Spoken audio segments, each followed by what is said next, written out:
Hey, Mr. Zuma, you and your government don't represent me. You represent your own interests. And I'm warning you, I really am warning you, out of love. I am warning you like I warned the nationalists. I am warning you. One day, we will start praying for the defeat of the ANC government. I don't know if it's just me, but I'm pretty tired of all the culture wars and race wars that are happening in South Africa, particularly on the online space. So I just want to get this out very quickly so that we can stop wasting each other's time and talking over each other. Yes, we hate the ANC too.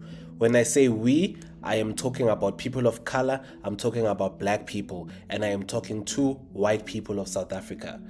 And I'm not talking about in the cute, oh, I'm disappointed by the ANC, but I'm still loyal to them. Or yeah, they've lost their way, but I still believe in their movement way. No, I don't mean it like that. I mean we hate the ANC in a real way. The way that any logical person would hate someone that has the moral right to lead, but instead they choose greed, they choose laziness, they choose arrogance, and they choose to be thieves. So if you thought that you were the only ones who are furious about corruption, incompetence, state capture, cadre deployment, load shedding, collapsing infrastructure, and a government that really just is interested in handing out random t-shirts and slogans instead of doing things for people that are living in hunger and danger, you need to just relax and know that we are on the same boat. We are right there with you. But there's a key difference between how black South Africans hate the ANC and how white South Africans hate the ANC. And the main difference there is that for black South Africans, our anger towards the ANC, it actually comes with grief. Because to us, the ANC didn't just fail a country, it failed us as a people. Like it gave a promise to us in the 90s. Mandela's ANC gave a promise to us, and then they failed us. Because there's this particular type of conversation that happens in South Africa, especially online, that makes you just want to throw your phone away. And it's usually when a white South African complains about the ANC, and then we black South Africans, we're like, yeah, we agree, we nod. And then the white South Africans just keep going. And somewhere along the way, it stops being about the governance of the ANC, and starts becoming a morality play. And suddenly there's something there in the undertones that says, you see, democracy was a mistake. We should have kept doing apartheid. You people can't govern yourself. Apartheid was better. We tried to build things and all you do is ruin it. And I think that's where the conversation collapses. That's where we really lose each other, because it shows that it was never really about fixing the country. It was only about proving a point to them. So I just want to be clear that we hate the ANC, and we don't want to turn it into a justification for nostalgia about apartheid, because it's not the same thing. The ANC is not black people. One of the most damaging habits in the South African political thinking is treating the ANC as if it is the natural expression of blackness, as if black people and the ANC are a single organism, like as if when you criticize the ANC, you are also criticizing black people and the other way around. And obviously, I want to be fair to white people of South Africa that this is mostly the ANC's fault, because they have spent years, they've spent decades deliberately building that association instead of their brand. They wrapped themselves in the identity of liberation so that any criticism could be framed as racism. Any criticism can be framed as anti-black, it can be framed as counter-revolution. But it's also the fault as well of many white South Africans who, whether consciously or not, they treat the ANC failure as if it's evidence of black failure. That's why I'm doing this video, because for me, the truth is that most black South Africans do not experience the ANC as our people. Like, we don't see ANC as people we love. We don't claim the ANC. We don't think we are one as the ANC. We don't think they have our interests at heart. We experience them as our oppressors. They are just wearing a new uniform. They are just in a black skin. Here's another thing too. White South Africans often hate the ANC in a very straightforward way. It's always, they broke their country, they are corrupt, and they are incompetent, which is fair. But black South Africans often hate the ANC in a more psychologically violent way. Because to us, the dialogue we have with the ANC internally is that, yo, dudes, you guys were supposed to be different after all that we went through as black people in the 90s going backwards. Because many of our parents, the ANC to them wasn't just a political party, it was the symbol of dignity, it was the answer to humiliation that they'd suffered for decades and decades. It was the thing that made them feel like, okay, history is finally bending in their direction. So when that same party becomes a machine for theft, it really feels like a betrayal. It feels like the ANC is really betraying us and at the same time failing at being a government. It feels like we're being scammed by our own heroes. And that betrayal obviously becomes something that hits their nervous system. It makes people cynical in a way that is hard to reverse. Like for a lot of us, a lot of young people in South Africa, a lot of young black people, politics just, it makes us angry. We don't have any party that we trust. You can come being the greatest politician who is full of truth, we probably won't trust you because of what the ANC did to us. We are so cynical in a way that's going to be very hard to reverse, because the ANC to us failed not only to deliver services, but it's also failed to give us meaning that we were looking to them for in the 90s. There's another gap in this conversation that happens, which I just want to talk about. Because for a lot of white South Africans, the ANC corruption is a national tragedy. It's academic. It's something they read about. It's something that they talk about when they're hearing Trump talk about it in the US and things like that. It's on the comments. It's on the Instagram. There's an abstract element to it because they live in gated communities. They drive cars that don't come to the townships, and they just have facilities that are usually better than black people facilities. But for a lot of black South Africans, the ANC corruption is very personal. We feel it. To us, it's real things like a clinic that doesn't have medicine because we don't have medical aid. Our schools have broken toilets. Our kids are drowning in pit toilets. The roads that destroy our cars when we try to go to the rural areas. Police stations that don't come when we call them. We don't have any ambulances. Municipality that loses our paperwork, and now it's a mess in your house because you don't have paperwork from the municipality. Job applications that go nowhere because we don't have connections.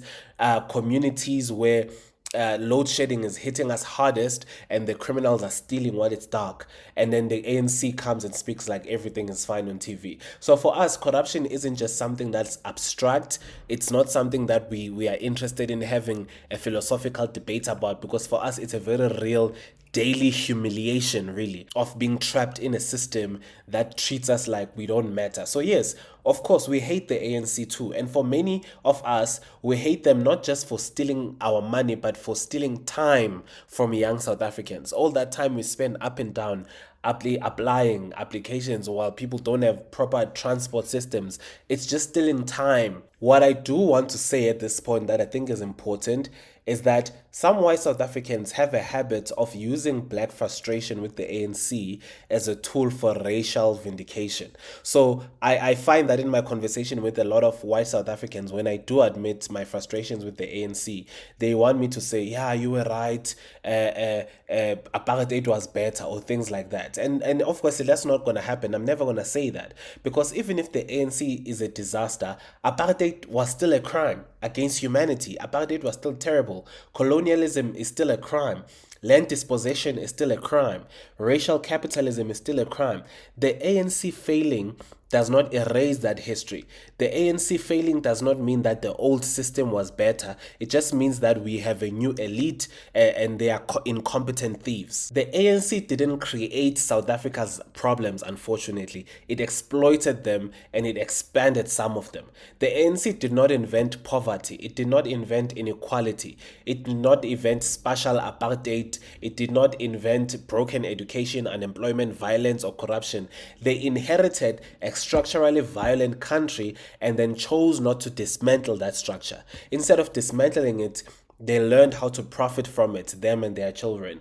They became the managers of that inequality instead of doing what they can to destroy it. They became people that are thieves, and they stole some more. They also allowed the original architecture of apartheid to remain intact, because dismantling it would have required for them to have actual competence and courage and make real sacrifice. And obviously we see that they're not interested in that. They want to maintain the status quo, and apartheid is only a way now through paper. The sad thing about most of this is that actually many black South Africans feel very politically homeless right now.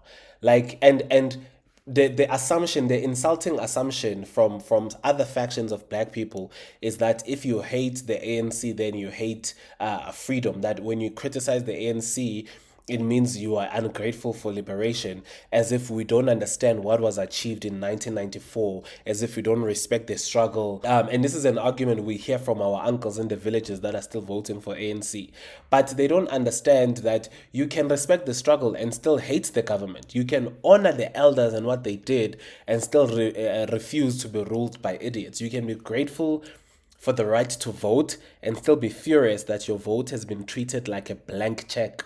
And it's been 30 years now, right? The ANC is not the struggle. The ANC is not our liberation. It's just a party. And it is a party that has been failing us. The liberation is us. It's the people of South Africa. And as long as we exist, that's still going to be there. And so we are struggling to find someone to vote for. And I really want black South Africans to not be discouraged. I don't want people to withdraw. I don't want people to not vote. I don't want people to disengage, to become too cynical, because we really need to stay engaged. No one else is coming to liberate us. No one else is coming to help us. We need to start looking for solutions. We need to start looking for solutions that are going to help us.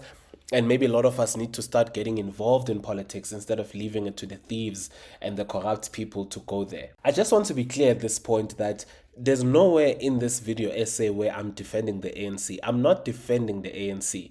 I am defending black people. I am defending us. I'm defending the subtext.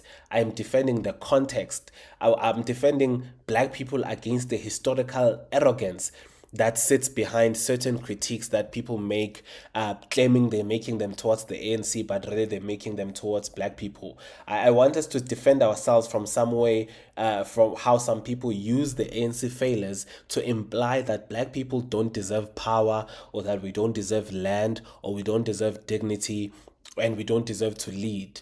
We defending ourselves when we're making these kind of videos from the idea that only legitimate the only legitimate South Africa is one where white people are in control. And unfortunately there's a lot of black people that believe in this propaganda too. The unfortunate truth is that many white South Africans haven't truly accepted democracy emotionally. Like, they're still emotionally tied to apartheid. They accept it legally, they accept it pragmatically on a day-to-day basis. A lot of them will tell you, oh, but I work with black people. But emotionally they still feel like the country was taken from them. And they speak like that too. They show us that every day. I just want to reiterate my final point before this video gets too long. Stop assuming that the ANC represents black South Africans. Stop assuming we are loyal to the ANC. Stop assuming that we are blind. Stop assuming that we are stupid. Stop assuming that we are just waiting for the next tender. Most of us, we are exhausted. We are also furious with the ANC more than you can imagine. And many of us have been trying to have this conversation with our own families for years, who are older, who are attached to what the ANC gave them in the 90s. We are trying to do the work in our personal capacity, and you are muddying the waters when we criticize the ANC and you jump the conversation and start making it about black people. You make actually people want to go back and vote for the ANC because they're scared of what you guys will take the country back to if you ever even taste a little power.